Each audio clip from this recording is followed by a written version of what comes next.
What's up everyone, I'm VCi Gaming, and welcome to episode 4 of my Oxygen Not Included playthrough for the agricultural upgrade. Now, Sleet Wheat makes your dupes happy.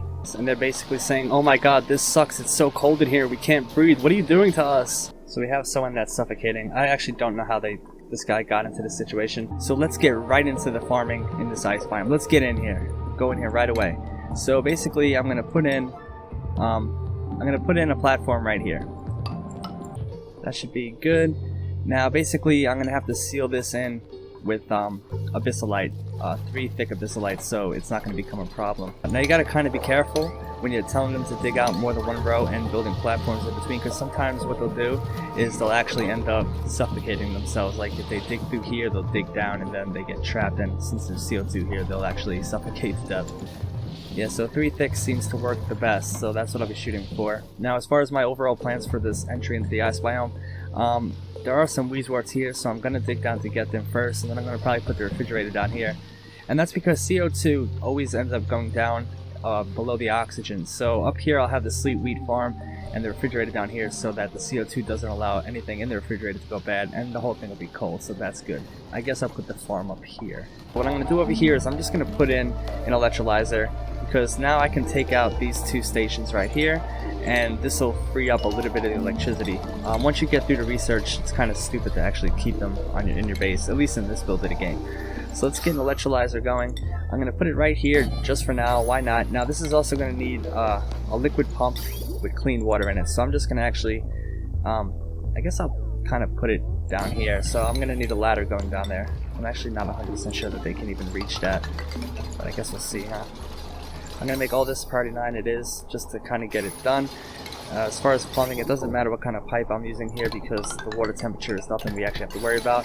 And then I'm going to just basically hook this up with some electrical wire. Again, the material doesn't actually matter right now, I'll just use what we have the most of. So this is going to add 360 watts of power usage to our system, which is fine, we can handle that. And we have another duplicant. This will be our 10th one. Let's see what kind of skills they have, because I'm kind of looking for a specific trait here, and it's not here. I was actually looking for strength. +2 I guess is good, but they can't dig it, so it's kind of pointless. So I'm going to go with Rowan because he has the +4 digging, and he's kind of well rounded in the other areas. So welcome on in, Rowan. Yep, your bed's right up here. He's like, oh, I just missed sleep. He'll probably complain about not having any sleep now, so that's kind of crazy. Okay, cool. So now that our electrolyzer is working, this thing will spit out oxygen and hydrogen. The hydrogen will probably cool up here, which it's kind of doing already. But the oxygen is going to be the problem. It's going to overpressurize this area. So what I'm going to do real quick is I'm going to go to base, and I'm going to make some gas permeable tiles. Again, I'm just going to make this out of the most common material that I have. And on this bottom row here, I'm just going to space these out, skip a block basically, and do every other one. Just so when they put these in, this oxygen kind of has a little bit more room to kind of spread out. Alright, so they finished the 3 thick insulated wall. This is very important when you're going into an ice biome because you don't want the cold air to leak out into your base, otherwise that'll end up causing big problems. With this temperature being so cold, these storage containers are only holding liquefiables, which consist of snow, ice, and polluted ice. Now the reason I keep this in here is because this is where it belongs. If you allow these to hold it, what'll happen is when the snow comes in here, it will melt and put water and polluted water all over your base, and that is something that will cause a disaster, and you just basically don't want to do it. The next thing I'm going to do is pretty much dig down here and start the refrigerator, because once we get into Sleet Wheat, we're going to want to refrigerate all of our food, and then I'm going to put in a few Sleet Wheat tiles. I'm thinking maybe 20 to start off with. Okay, so they're finished digging this out. I'm ready to put in my refrigeration unit. Now, I'm not going to be putting in the normal refrigerators just because I really think in this build it's a waste of electricity. I'm just going to put in a couple of ration boxes. I guess I'll start out with 3. That'll be more than enough for what we have so far and in the near future. Now, real quick, if you guys notice that these are missing, yes, I know, this is done on purpose. Basically, the CO2 will always go down, so I'm hoping that this CO2 kind of pools into here. It actually would be wise if I deconstruct the end a couple of these like that, just so it has an easier path through instead of having to go all the way to the ladder down. So basically I want to get as much CO2 in here as possible because the dupes won't breathe it. So when they come in here and kind of get food in and out when they cook the frost buns and everything like that, what'll end up happening is the CO2 will just stay here and get colder and colder. Now we did get those 3 wheezeworts, so I'm thinking the first one I'm going to put in will be, I'm going to use a mesh tile here, is going to be right here. So basically I'm going to put in a Wheezewort, a row of 10, another Wheezewort, and we'll keep going like that. The farm tiles for the Sleet Wheat, I'm going to put in 10. 1, 2, 3, 4, 5, 6, 7, 8, 9, 10. And I've left the space here for a mesh tile. Now I guess wolframite would be the best thing to put in here, possibly. I'm not really sure, actually.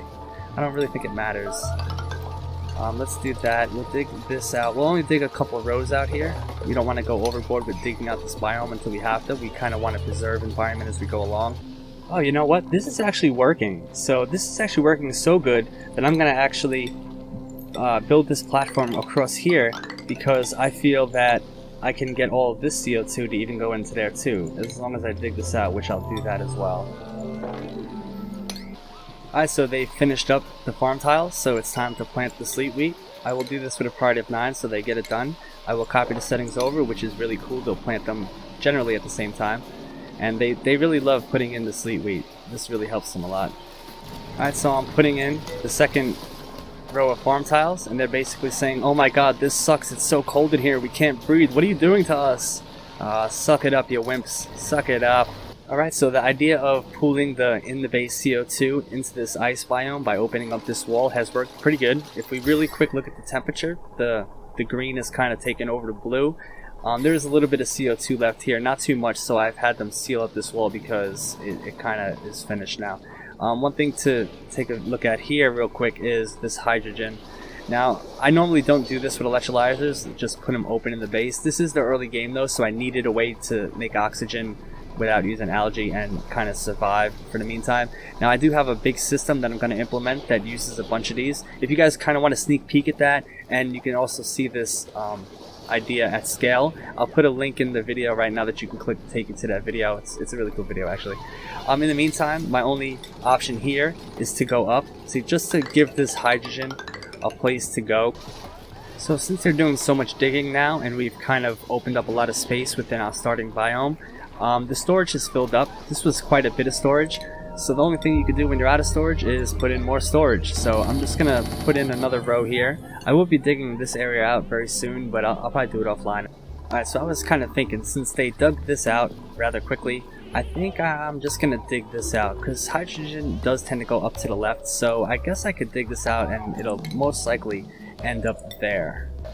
The entire inside of the space is gonna be sealed off with abyssalite insulated tiles. One row will probably do. Maybe I'll do 2 because I kind of have 2 here already, but one should do for now, so that I can control the interior where they do most of their work, like cooking and sleeping and the massage tables. I want this to be a controlled environment, but we'll be getting into all that kind of technical stuff a little bit later in the series. But for right now, we're just going to kind of dig this out. We finished our Sleet Wheat farm, 20 tiles. That's a whole bunch of Sleet Wheat, like 600 Sleet Wheat grains that are going to come out of this harvest, and that's more than enough for, we only have 10 dupes, that's more than enough for them. So we have someone that's suffocating. I actually don't know how this guy got into this situation. If I look at all the surroundings, I actually don't understand how he got up there to begin with at all. There's literally no way for him to get in there. He's just kind of there. There's no way he could have stepped up. There's no way he could have dug through. I don't know how he actually got there unless someone gave him a boost up there. But I guess with a priority of 9, he has to deconstruct himself out of there. And I mean, I hope he does it. I mean, that's all I can really say. Okay, he's being stupid. I don't understand why he would do that. There you go. Just in time too. Okay, so they've pretty much caught up with all the work. They've dug out most of this. I'll do the rest of this digging offline because it's kind of boring, and I'll dig this out too. I might even dig a little bit out here so this water kind of pools.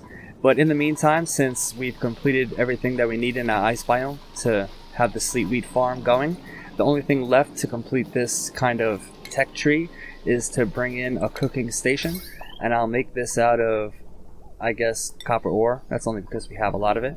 Now this thing takes 60 watts of electricity, so I'm just gonna put in 2 because why not? Now that equals 120 watts, so I am gonna put in 1 manual generator, and this will be till we get a power station going, which will definitely be quite soon. I'm gonna hook these up real quick. Boom, boom, boom, and boom, boom, boom. I will set this to a battery threshold of 100. We don't technically need it right now, so I'm not gonna have them on it because it'd kind of be a waste of manpower. I'm also going to put 2 batteries on this circuit just so it kind of has electricity, you know. Once these sleet wheats actually are ready for harvest, we can store them in these bins down here. I've set these to store seeds as well. As we go further into the game, I'll kind of edit what actually goes in there ultimately, and we'll kind of put stuff where it actually needs to be for efficiency reasons. Alright, so I've set each of my cooking stations to make frost buns continuously at a priority of 6, and that pretty much completes our Sleet Wheat Farm tech tree. If you have anything else to add, please feel free to do so in the comments below. I hope you enjoyed the video. If you feel it's worthy of your subscription, I thank you for the support, and I hope to see you in the next episode. Peace.